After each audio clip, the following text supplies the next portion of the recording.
Convencionou-se no direito a entender o nascituro, aquele que vai nascer, quando se inicia a gravidez. Muito bem, mas quando é que se inicia a gravidez para o direito? Vejam, existe aí uma correspondência dos ensinamentos de direito com o de medicina, mas para o direito, convencionou-se, é necessário colocar um parâmetro, uma referência. Quando é que se inicia a gravidez? Para o direito, inicia-se a gravidez quando o óvulo, fecundado pelo espermatozoide, formando o ovo, esse ovo ele é nidado, ele gruda no útero ou nas trompas de Falópio da mulher.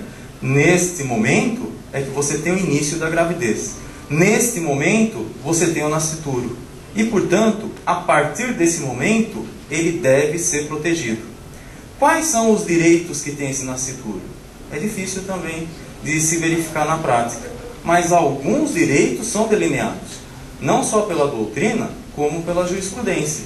Alguns entendem que o nascituro, vejam, interpretando o artigo 2º, o nascituro teria todos os direitos. Por isso é que não poderia ter o aborto. Ele teria direito à vida, teria direito à dignidade, teria direito a não ser violado, teriam todos os direitos que se diz da personalidade, transcendentais e mais direitos concretos, patrimoniais. Tanto é que o Código Civil diz, o ser concebido, ele pode ser sucessor na herança legítima. Então, quer dizer, o nascituro, aquele que vai nascer, ele tem alguns direitos para essa corrente. Todos. Desde a concepção. E olha, não é desde o início da gravidez, desde a concepção. Desde a concepção, estudiosos dos direitos diziam, desde a concepção, desde o momento da união do óvulo com o espermatozoide, há um nascituro. Eles não falam do início da gravidez. Desde esse momento. Depois, mais ainda. E dessa forma, esses que defendem a corrente concepcionista dizem o seguinte: todos os direitos são reservados ao nascituro. Todos eles. Eles querem equivaler o nascituro à pessoa, interpretando o artigo 2º, olhando transcendentalmente o artigo, olhando as normas que compõem o sistema jurídico. Agora, tem pessoas que falam o seguinte: espera um pouco, mas a lei coloca uma distinção. Está escrito, artigo 2º. Quando é que você tem a personalidade jurídica? Com nascimento, com vida.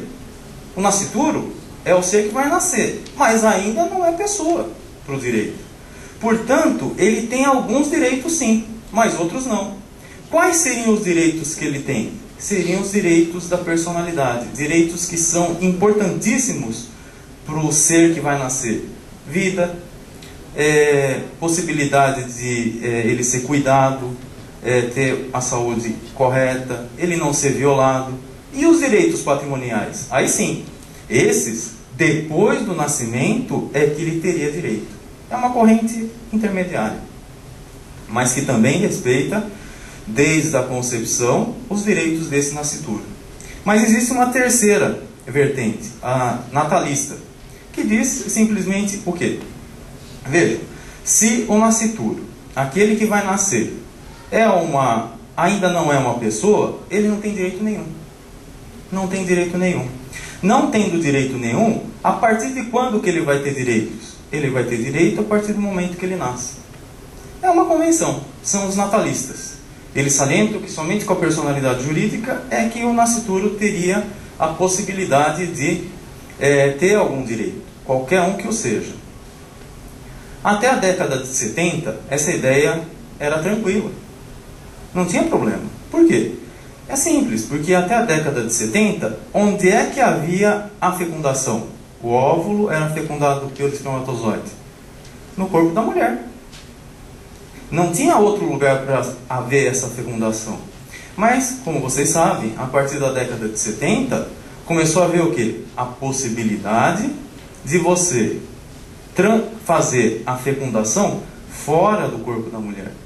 Você precisava da mulher, lógico, para gestar, por causa do útero. Mas a fecundação, ela poderia ser feita fora. Poderia se fazer no laboratório, com auxílio técnico. Você formaria, então, aquilo que na década de 70 se chamou pré-embrião. Não se falava ainda de embrião pré-implantatório. Por quê? Porque se você falasse que era embrião pré-implantatório, na acepção lata dessa palavra embrião, haveria alguma dificuldade. Porque veja, você está lidando com a vida lá no laboratório. Como é que você poderia manipular aquela vida? É um pouco difícil. Até que ponto você poderia, por exemplo, ter números excedentes de embriões ou não? Internacionalmente, são 2 que você coloca no útero da mulher. Por quê? Porque geralmente, via de regra, a mulher tem gêmeos, no máximo. Mas no Brasil, pela resolução 1358/92, são 4. Por quê? 2, 4. Porque se colocar menos, a probabilidade da mulher engravidar, de ela iniciar a gravidez e gestar um ser, é muito difícil. Principalmente quando ela tem mais idade. Então, o número de embriões que se coloca é no mínimo 2, e conforme a idade da mulher vai avançando, eles vão colocando mais. Então, o embrião é feito fora. Bom, mas então começou a ter um outro problema. Se você está falando, não fui eu que falei não, no relatório Warnock, na Inglaterra, foi dito pré-embrião. Bom, pré-embrião. Quando que ele tem a individualidade? Quando é que ele vai ser respeitado mesmo? A partir do 14º dia. Alguns embriologistas agora falam 16º, 18º. Por quê? Porque é nesse momento que você não tem mais divisões celulares e você não tem o sistema neural, não tem o cérebro. Então o que acontece?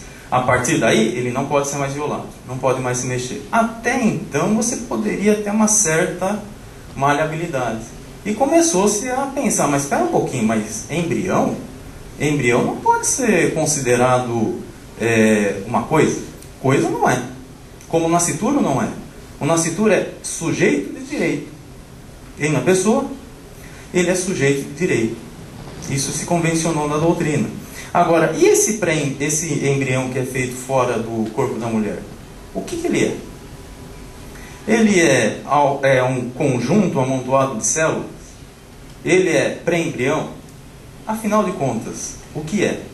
Bom, para justificar isso, também começaram a ter teorias a respeito. Diziam o seguinte: bom, esse embrião pré-implantatório aí, ele é um ser humano. Se é um ser humano, você não pode mexer nele. Então não pode congelar, você não pode descartar, você não pode fazer pesquisa. Mas o que vai fazer se sobra?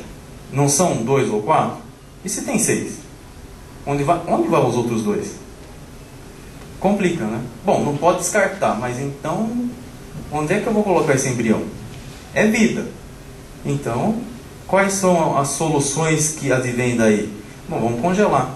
Vamos deixar um tempo congelado que depois, se o casal quiser, ele pode reutilizar aqueles embriões no futuro.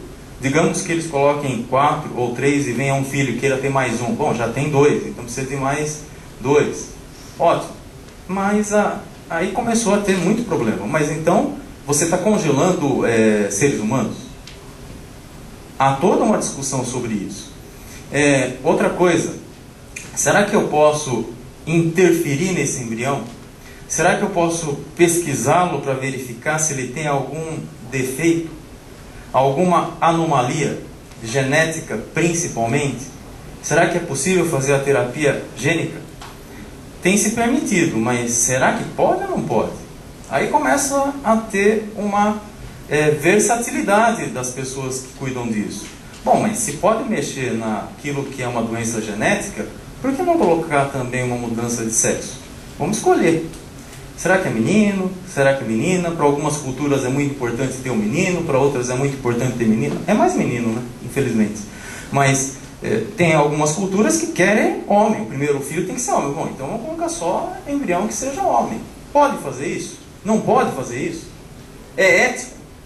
E mais ainda, vejam bem, eu falei do nascituro, que há séculos era estudado, desde o direito romano até antes dele, até os tempos atuais. Começou-se na década de 70 a falar do embrião pré-implantatório e, paralelamente, além de se discutir se